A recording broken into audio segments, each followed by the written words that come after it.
రుణమాఫీ పేరిట మోసం చేసిన చంద్రబాబు ఆయన మనస్తత్వం ఎలా ఉంది? ఈ 58 నెలల కాలంలో ప్రతి రైతన్నకు కూడా తోడుగా ఉంటూ రైతు భరోసాగా ప్రతి రైతన్న చేతిలోనూ ఈ 58 నెలల్లో 67,500 పెట్టిన మీ బిడ్డ మనస్తత్వం ఎలా ఉంది అని ఆలోచన చేయమని కోరుతా ఉన్నాను. పగటిపూటే ఈరోజు పగటిపూటే రైతన్నలకు 9 గంటల పాటు క్వాలిటీ ఉచిత విద్యుత్ ఈరోజు అందుబాటులోకి వస్తూ ఉంది. పగటిపూటే ఇంతకుముందు చంద్రబాబు నాయుడు గారి హయాంలో ఎప్పుడో రాత్రిపూట 12 గంటకో 1 గంటకో ఎప్పుడో కరెంట్ వచ్చేది. ఆ టైంలో ఎప్పుడో కరెంట్ వచ్చేటప్పుడు పోయేది, ఆ స్విచ్లు ఆన్ చేసుకోవాల్సిన పరిస్థితి నుంచి ఈరోజు పగటిపూటే 9 గంటల పాటు క్వాలిటీ ఉచిత విద్యుత్ గ్రామ గ్రామాన కూడా విత్తనం నుంచి పంట కొనుగోలు వరకు ప్రతి రైతన్నను కూడా చెయ్యి పట్టుకొని నడిపిస్తా ఉన్న ఆర్బీకే వ్యవస్థలు ఈరోజు ప్రతి గ్రామంలోనూ ఆర్బీకే వ్యవస్థ కనిపిస్తూ ఉంది. 0 వడ్డీ పంట రుణాలు మళ్ళీ ఈరోజు రైతన్న తలుపు తడుతూ ఉన్నాయి.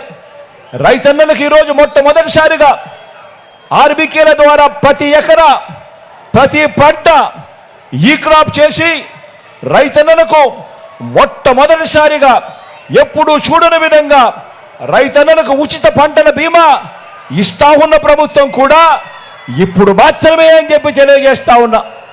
రైతన్నలకు నష్టం జరిగితే ఆ సీజన్ ముగిసేలోగానే కరువు వచ్చి ఆ సీజన్ ముగిసేలోగానే రైతన్నకు వరదలు వచ్చినా తుఫాన్లు వచ్చినా ఏ నష్టం జరిగినా కూడా సీజన్ ముగిసేలోగానే రైతన్నకు ఇన్పుట్ సబ్సిడీ ఇస్తా ఉన్న రోజులు కూడా కేవలం మీ బిడ్డ ఈ 58 నెలల పాలనలోనే జరుగుతూ ఉంది అన్నది ఆలోచన చేయమని ప్రతి రైతన్నను కోరుతా ఉన్నా. ఇలా వ్యవసాయం చేస్తూ ఉన్న ప్రతి రైతన్నకు కూడా మంచి జరిగించే విషయంలో ఎక్కడా కూడా వివక్ష చూపించలేదు. ఎక్కడా కూడా రైతన్నది ఏ కులము అని చెప్పి ఎప్పుడు అడగలేదు. రైతన్నది ఏ మతము అని చెప్పి ఎప్పుడు అడగలేదు. రైతన్నది ఎప్పుడు ఏ ప్రాంతం అని చెప్పి ఎప్పుడు అడగలేదు. రైతన్న ఏ పార్టీ వారు అని చెప్పి కూడా ఎప్పుడు అడగలేదు.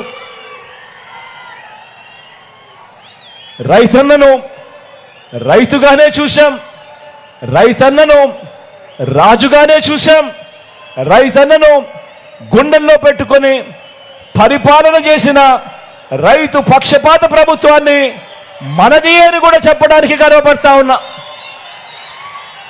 ఎప్పుడు చూడని విధంగా ఏకంగా 35 లక్షల ఎకరాల అసైన్డ్ భూముల మీద, చుక్కల భూముల మీద, ఇనాం భూముల మీద, ఇంకా ఇటువంటి 22A సంబంధించిన ఇటువంటి భూములన్నిటి మీద కూడా ఏకంగా 35 లక్షల ఎకరాల మీద శాశ్వత భూ హక్కులను కల్పించి ప్రతి రైతన్నను కూడా తోడుగా ఉంటూ అడుగులు వేసిన మీ బిడ్డ ప్రభుత్వానికి ప్రతి రైతన్నను కోరుతా ఉన్నాను. ప్రతి అక్క చెల్లెమ్మ మాదిరిగానే రక్షాబంధనం కడుతూ ప్రతి రైతన్నను కోరుతా ఉన్నాను. ప్రతి రైతన్న కూడా ఒక్కసారి భుజం తట్టి నీ వెనక మేమున్నాము అని అండగా నిలబడాల్సిన సమయం వచ్చింది అని చెప్పి ప్రతి రైతన్నను కోరుతా ఉన్నాను. ఎప్పుడు జరగని మార్పులు మన కళ్ళ ఎదుటే కనిపిస్తా ఉన్న ప్రతి రైతన్నను కూడా ప్రభుత్వాన్ని ప్రోత్సహిస్తూ భుజం తట్టి మేమంతా నీకు తోడుగా ఉన్నాము అని గట్టిగా